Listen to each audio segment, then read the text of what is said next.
Hola, Dios te bendiga.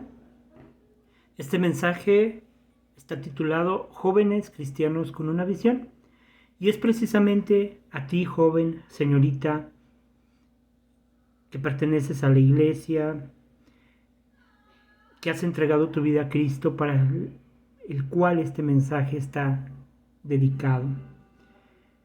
Sabemos bien que hoy en día estamos viviendo una generación que está siendo bombardeada como ninguna otra por ideologías tan radicales que han llevado a muchos jóvenes a perder su identidad y a dudar de su propósito en la vida. Muchos jóvenes realmente ya no saben quién son, ni mucho menos a dónde quieren llegar con sus vidas.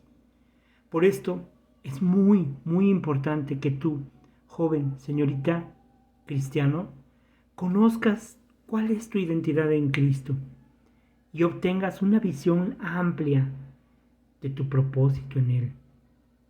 Esto es muy fundamental para tu vida cristiana, para que puedas tener metas y objetivos claros y te llenes de una sana convicción y motivación para perseverar en la fe en estos tiempos tan difíciles.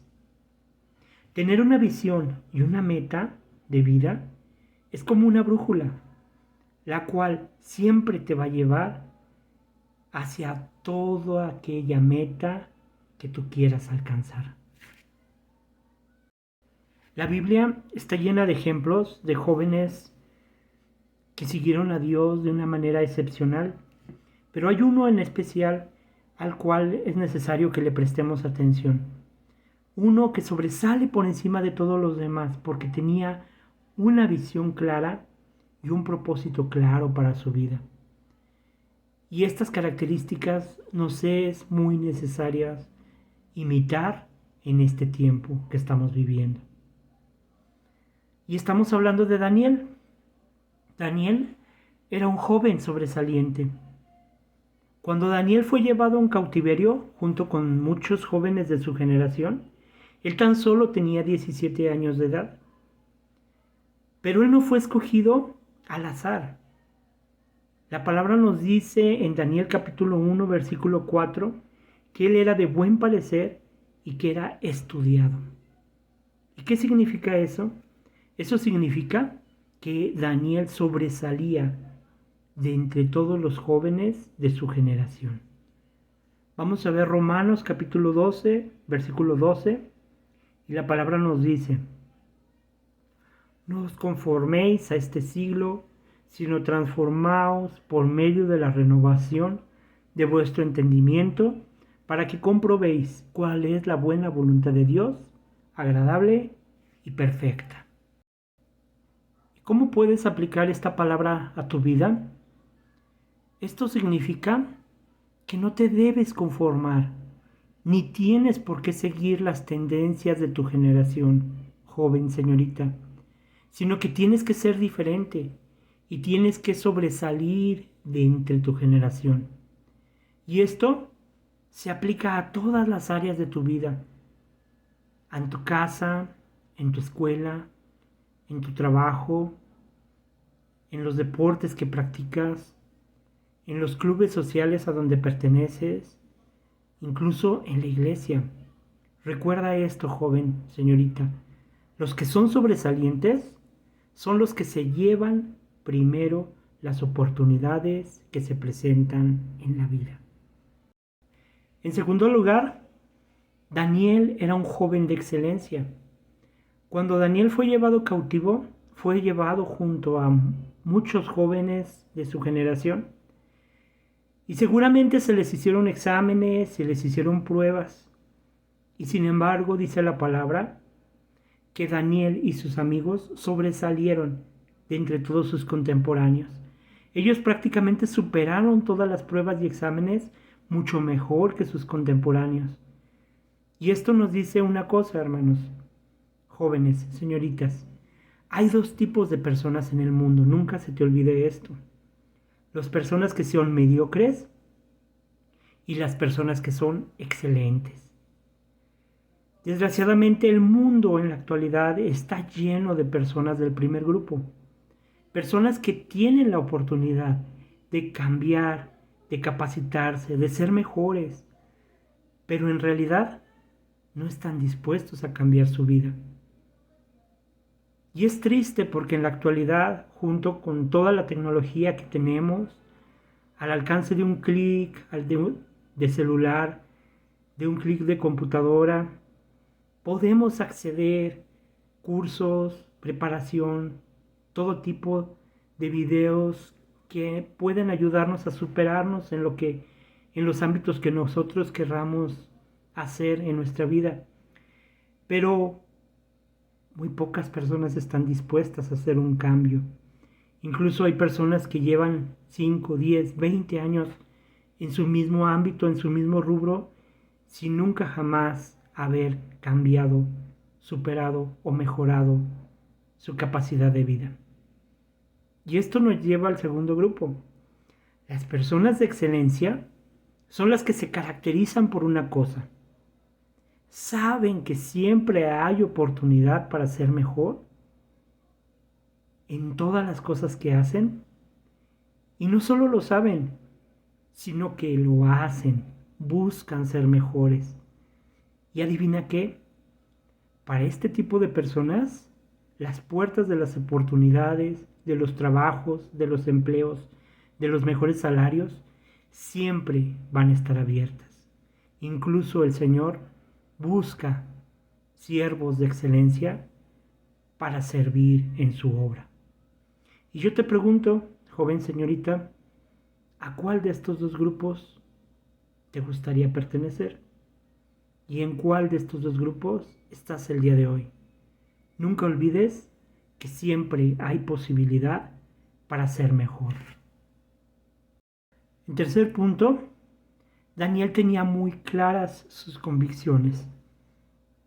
De tal manera que aunque se le cambió su nombre por uno blasfemo para que olvidara sus raíces, y aun cuando se le dieron a estudiar temas, libros escritos esotéricos, científicos, llenos de filosofías del mundo, él se mantuvo muy firme en sus convicciones y no fue desviado de su fe.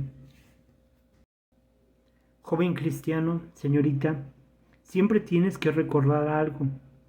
Una persona de convicción es aquella que aunque vengan vientos de doctrinas, pensamientos filosóficos blasfemos, ideologías satánicas y con invitación directa a pecar, como las que vemos casi a diario en nuestro ámbito cotidiano, esa persona no va a ser movida porque está firme sobre la roca y la roca es Cristo y su palabra. En cuarto punto, Daniel se comprometió a caminar en fidelidad con Dios. Daniel, a pesar de ser un hombre de convicciones, un joven con metas y propósitos claros, también conocía sus debilidades y sabía que podía caer en tentación si no se cuidaba. Así que, ¿qué hizo? Él propuso en su corazón comprometerse y consagrarse al Señor para que el Señor fortaleciera su vida y lo ayudara a estar firme ante los ataques del enemigo. Esto fue muy importante porque al salir de Jerusalén, de su tierra, iba a ir a una tierra atea, blasfema, idólatra. Y él sabía que iba a estar bombardeado por todos lados de estas ideologías y de estas costumbres paganas. Así que él propuso en su corazón consagrarse aún más al Señor. A pesar de que él ya realmente estaba entregado, él quiso entregarse aún más. Daniel capítulo 1 versículo 8 nos dice que Daniel propuso en su corazón no contaminarse con la porción de la comida del rey ni con el vino que él bebía. Y él pidió por tanto al jefe de los eunucos que no se le obligara a contaminarse. Joven, señorita, sabemos que en este tiempo a ustedes no se les ha dado facilidad para escapar del pecado. De hecho, ustedes lo contemplan casi a diario, aunque no lo busquen, los bombardea el pecado a diario en sus escuelas, en sus trabajos, en la calle, en donde quiera que estén. Así que es muy importante, es más importante que en ningún otro momento de tu vida que hagas sacrificios. Los sacrificios son necesarios si quieres caminar realmente en integridad con el Señor. Y va a ser doloroso privarse de muchas cosas que le causan placer a la carne. Pero yo te digo una cosa, a su tiempo, estos sacrificios van a producir frutos dignos de alabanza y bendición. Y cuando llegue el momento, el Señor te va a levantar en el ministerio, en la obra, en el propósito que Él tenga para tu vida. Porque son a los jóvenes que se separan del mundo, a los que se comprometen y a los que se consagran, a los que el Señor levanta para sus planes y sus propósitos. En quinto lugar, Daniel buscó ser diferente y no siguió las corrientes de su generación. Muchos de los jóvenes judíos de la generación de Daniel, muchos de esos jóvenes que fueron llevados a Babilonia junto a Daniel y a sus amigos, muchos de ellos tenían convicción, seguían al Señor, amaban al Señor, conocían la palabra, pero al momento de ser confrontados con su realidad y con las amenazas y tentaciones del pecado, ellos temieron por sus vidas y muchos de ellos terminaron cediendo a las exigencias de sus captores. Pero no Daniel y sus amigos. Daniel y sus amigos decidieron hacer la diferencia en su generación, aunque esto les costara la vida. Joven señorita, recuerda esto.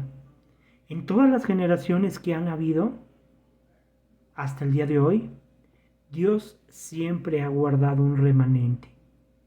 Un grupo de hombres y mujeres que están dispuestos a pagar el precio que sea para seguirlo a Él. Jóvenes, que no importa lo que este mundo les ofrezca o con qué este mundo los amenace, ellos harán la diferencia buscando al Señor en primer lugar y poniéndolo por encima de todo. Y muy interesante, las generaciones pasadas siempre nos han mostrado que son estas las tipos de personas claves a las cuales, llegado el momento, el Señor usa para sus planes y sus propósitos. El Señor despierta en sus corazones un deseo de servir y tomar la batuta como líderes de su iglesia, porque son personas firmes en su fe y en su convicción, personas que buscaron ser diferentes y no siguieron la corriente de su generación. Y no te estoy hablando, joven señorita, de que sigas las generaciones propiamente de jóvenes que viven en el mundo, sino que en la actualidad sobresalgas incluso de esas generaciones de jóvenes cristianos que estamos viendo el día de hoy. Muchos jóvenes cristianos en la actualidad no están dispuestos a pagar un precio por el Señor. No están dispuestos a buscar a Dios en intimidad. No están dispuestos a privarse de los privilegios que este mundo les ofrece. Y estamos hablando de jóvenes cristianos que un día decidieron seguir al Señor. De entre todos esos incluso hay un remanente. Y yo te pregunto a ti, ¿estás dispuesto a ser parte de ese remanente? Ese remanente que un día el Señor va a colocar como líderes, como pastores, como siervos, como dirigentes, como guardianes de la fe, del Evangelio, de la palabra y del caminar en Cristo. ¿No te gustaría ser a ti, joven, señorita, parte de ese remanente que un día el Señor va a levantar en esta generación? Porque el Señor lo va a hacer. La pregunta es, ¿vas a ser tú parte de ese remanente Daniel fue respaldado por el Señor. Todos estos sacrificios, esta convicción, esta entrega y este deseo de servir a Dios fueron respaldados por el Señor. Y lo podemos ver en todas las acciones consecuentes en las que el Señor guardó su vida y las de sus amigos. Nosotros lo conocemos bien. Daniel hizo lo que le tocaba hacer, teniendo plena seguridad que un día Dios lo usaría para los propósitos que él tenía para su vida. Él sabía que un día todos esos sacrificios que él había hecho llegarían a tener su fruto y su recompensa. Y aunque él no esperaba recompensas económicas, aunque él no esperaba recompensas físicas, sino sus deseos eran las recompensas espirituales, igualmente las tuvo. Cuando llegó el momento en el que el rey de Persia lo puso a él a su lado como uno de sus consejeros más importantes. Y ahí fue, hermanos, ahí fue, joven señorita, cuando Dios cumplió el propósito que tenía para Daniel en su vida. Dios cumplió a través de Daniel una antigua profecía sobre el rey de Persia. Una antigua profecía que decía que el rey de Persia, incluso nos da su nombre, Darío, sería la persona que traería libertad al pueblo judío. Que cuando este hombre se convirtiera a Dios, él haría que el pueblo de Dios regresara a Jerusalén. Esta antigua profecía la podemos ver en Isaías capítulo 44, versículo 28. Y dice la palabra: Yo el Señor digo así a Ciro, mi ungido, al cual tomé de la mano derecha, para que las naciones se sometan a su paso y los reyes huyan en desvanada, para que las ciudades le abran sus puertas y no las vuelvan a cerrar. Yo iré delante de ti y te allanaré los lugares torcidos, haré pedazos puertas de bronce. Esta profecía tenía más de 200 años de antigüedad y sin embargo fue cumplida en los tiempos de Daniel. Pero esto no hubiera sucedido si Daniel no hubiera tenido una visión y un propósito para su vida. Si él no hubiera sabido que su vida tenía un mérito, un plan de Dios que se tenía que cumplir. Si él no se hubiera entregado y se hubiera consagrado, si él no hubiera sido una persona de excelencia y una persona sobresaliente, entonces él no hubiera llegado a ser el personaje importante del rey. No hubiera llegado a ese puesto en el que Dios lo usaría para ser el instrumento que convirtiera el corazón del rey de Persia hacia Dios. Cuando el rey de Persia se convirtió, fue fácil para Daniel convencerlo del dolor que su pueblo tenía por estar esclavizado, por estar lejos de sus tierras, de la tierra santa y de su Dios. Daniel fue el instrumento correcto para el tiempo correcto que Dios tenía para su vida. Y yo te pregunto, joven señorita, ¿no te gustaría a ti que el Señor usara tu vida de una manera sobresaliente en tu generación? Que realmente tu corazón y tu vida sean guardados para el plan y el propósito que Dios tiene para tu vida desde que te formó en el vientre de tu madre. Joven señorita, no tomes tu juventud como un pretexto para no prepararte y entregarte al Señor de corazón, sino recuerda que tus fuerzas, tu energía, tu fortaleza que tienes en este momento, en tu juventud, es la oportunidad perfecta y el momento perfecto para que construyas tiempos perdurables de comunión con el Señor. Para que de esa manera tú conozcas realmente tu identidad en Cristo, de voz del propio Señor, y puedas obtener para tu vida una visión amplia de lo que Dios quiere para ti. Yo te invito, joven señorita, a que hagas una entrega sincera al Señor y compruebes, como dice la palabra, que el Señor es bueno y que es misericordioso para los que le entregan su vida y vienen a Él de todo corazón. Dios te bendiga. Guarda esta palabra en tu corazón. Mensaje tomado de la materia Dios en la historia 2.